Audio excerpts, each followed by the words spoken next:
വൈറലായിക്കൊണ്ടിരിക്കുന്ന മലപ്പുറം പോലീസിന്റെ ഇൻസ്റ്റാഗ്രാം റീലാണ് നമ്മളിപ്പോൾ കണ്ടത്. എന്തിനാണ് പോലീസ് ഒരു മണൽക്കടത്ത് സംഘത്തെ പിടിച്ചത് ഇത്രമാത്രം ആഘോഷമാക്കി റീൽസ് ഒക്കെ ഇടുന്നതെന്ന ചോദ്യം സ്വാഭാവികമായിട്ട് ഉയരും. എന്നാൽ അതിന് പിന്നിൽ മറ്റൊരു കാര്യമുണ്ട്. പോലീസിനെ വെല്ലുവിളിച്ച് സ്റ്റേഷന് മുമ്പിലൂടെ മണൽ കടത്തിയതിന്റെ വീഡിയോ ഇൻസ്റ്റാഗ്രാമിലിട്ട് വൈറലാക്കാൻ ശ്രമിച്ചവരാണ് ഇപ്പോൾ പിടിയിലായിട്ടുള്ളത്. അതിൻ്റെ നടന്ന കാര്യങ്ങളൊക്കെ ഇപ്രകാരമാണ്. കഴിഞ്ഞ 22-നായിരുന്നു ഈ സംഭവം. രാത്രിയിൽ പോലീസ് സ്റ്റേഷന് മുമ്പിലൂടെ മണൽ കടത്ത് ലോറി പോകുന്നത് മൊബൈലിൽ ചിത്രീകരിച്ച് പോലീസ് സ്റ്റേഷന് മുമ്പിലൂടെ കടന്നു പോകുന്ന ദൃശ്യങ്ങൾ കൃത്യമായി ചിത്രീകരിച്ച് മണൽക്കള്ളന്മാർ അത് ഇൻസ്റ്റാഗ്രാമിൽ റീൽസ് ആക്കിയിട്ടു. തീർന്നില്ല. ഈ മണൽ കടത്തിയവർ വിദേശത്ത് വിസയൊക്കെ ശരിയായി പോകാൻ നിൽക്കുന്നവരാണ്. അപ്പോൾ പോലീസിനെ വെല്ലുവിളിച്ച് മണൽക്കടത്തൊക്കെ നടത്തി നാട്ടിലെ പിടികിട്ടാപ്പുള്ളികളായിട്ട് വിലസുന്നവരാണ് തങ്ങളെന്ന ഒരു സന്ദേശം നൽകാൻ അവർ ഈ റീൽസിലൂടെയൊക്കെ ശ്രമിച്ചു എന്ന് വേണം കരുതാൻ. എന്നാണെങ്കിലും നിലമ്പൂർ പോലീസ് മണൽക്കടത്ത് സംഘത്തെ പിടികൂടി. 7 പേരാണ് പിടിയിലായത്. അതിൽ വാഹനത്തിൻ്റെ ഉടമയായ ഷാമിൽ ഖാൻ, അതുപോലെ തന്നെ ലോറിയിലെ ക്ലീനറായിട്ട് ഈ ദൃശ്യങ്ങളൊക്കെ എടുത്ത അമീൻ ഒടായ്ക്കൽ ഒരു വിദ്യാർത്ഥി കൂടിയാണ്, ഡിഗ്രിക്ക് പഠിക്കുന്ന വിദ്യാർത്ഥി കൂടിയാണ്. അങ്ങനെ 7 പേരാണ് പിടിയിലായത്. ഈ നടന്ന കാര്യങ്ങളെക്കുറിച്ച് നിലമ്പൂർ CI മനോജ് പറയട്ട ഇങ്ങനെ പറയുന്നു.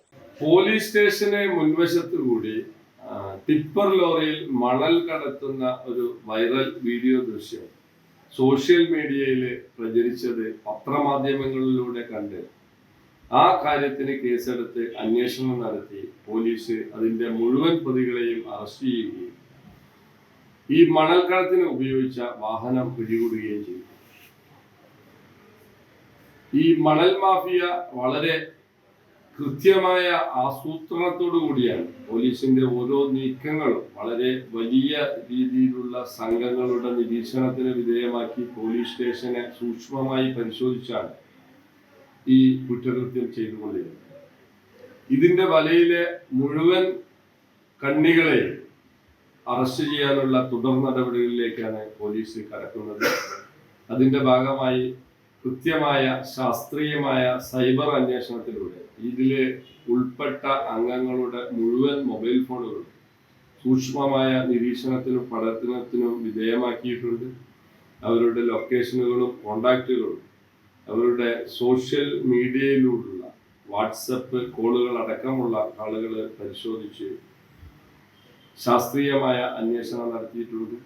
ഇത് മണൽക്കടത്തിന് ഉപയോഗിച്ച വാഹനം വന്ന റൂട്ട് മുതലുള്ള CC ക്യാമറകൾ, അതുപോലെ തന്നെ ഈ കടവ് മുതൽ ഇത് ഇട്ട സ്ഥലം വരെയുള്ള സ്ഥലങ്ങൾ, ഇവർ ഉപയോഗിച്ച സ്ഥലത്തു നിന്നുള്ള മണലിന്റെ സാമ്പിൾ തുടങ്ങിയ കൃത്യമായ ആസൂത്രണത്തോടെയുള്ള ഒരു അന്വേഷണമാണ് ഈ കാര്യത്തിൽ നടത്തിയിട്ടുള്ളത്.